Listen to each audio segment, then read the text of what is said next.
Hey y'all, subscribe. But I know I say I don't normally do this, which I don't. As you can see, I got two videos on my page, so this will be the third. But I just had to come talk about this book. Sex Me, Confessions of Daddy's Little Freak. Daddy. Y'all, that book is so good. I mean, I found it on Facebook on somebody's page, and it was like broke down into three parts. And let me tell you, I'm gonna drop the links down so y'all can go read it too. But don't read this book. Do not start reading this book if you can't sit down and read it straight through. Because I'm telling you, whatever you doing, you is gonna want to stop, and you ain't gonna be paying attention. Listen, the book good from the beginning to the end.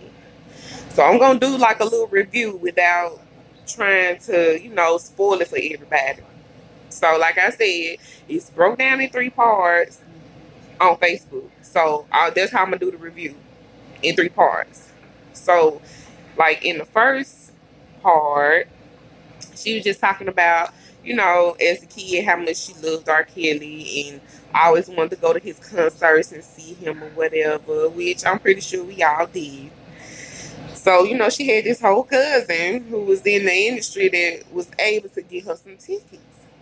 So they finally, front row seat action, went to the concert. And she said she feel like, he was watching them or whatever. But she left early, which was all part of her plan. She was plotting on him from the beginning. She wanted to do stuff to impress him to get him to come to her instead of her going to him. Okay, so they end up going to the after party. And at the after party is where they actually spoke with each other and exchanged numbers. And she waited a while. You know how us women do. She waited before she said anything to him or whatever. And skip all that. When they actually did meet up, she broke down and told him how old she was for real.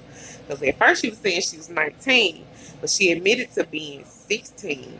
And he did not care, baby, because they got it in right then.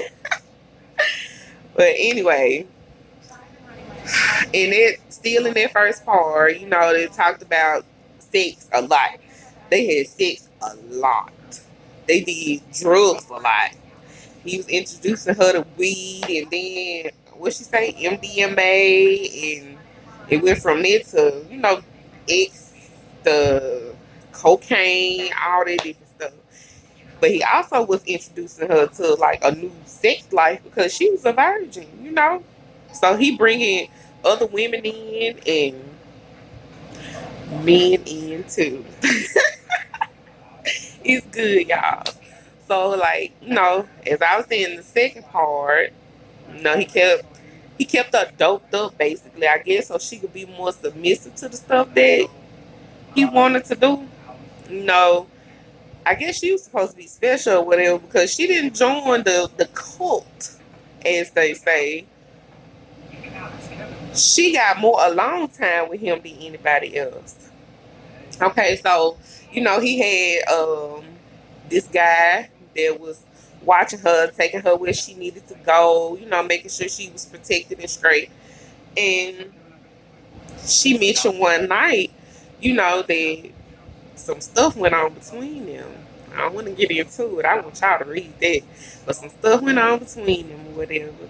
And then in the same breath, she mentioned stuff about him being in the mob and how people that was close to him or people that he felt like he didn't need anymore that worked for him would disappear.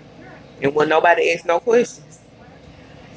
And basically, in the third part, all this stuff still going on. You know what I'm saying? All the sex, the drugs, diseases, abuse, all type of stuff. And even voodoo. Because in the first beginning of the book, she kept mentioning how he always wanted her to pee in a cup. But she was like she would never do it. And then one day she did it. Was like, fuck it.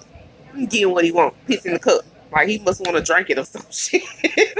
I was wondering what he wanted. I thought he was gonna pour it on him. come to find out, she felt like, he was trying to voodoo and trap her ass forever. But anyway, towards the end, like, he alienated her from her family, which would be her grandma, because that's who she stayed with. And it was so messed up that, he held her captive for so long. Like, her grandma ended up getting sick, going into the hospital, and eventually ended up dying. And she didn't know none of it until she ran away from him. But he knew everything and didn't say a word. Y'all, I know you can't believe everything somebody say. There's three sides to a story. But I can't see too many people telling the same lies on somebody. Because there's also a video that I'm going to drop the link of another female who wrote a different book. I haven't read that one. But she wrote a different book basically telling some of those same things. So, I don't believe everybody telling the same lie. But I want to know what y'all think after y'all read everything. I'm sure y'all gonna comment and let me know. We need to talk about this, y'all. Remember, subscribe.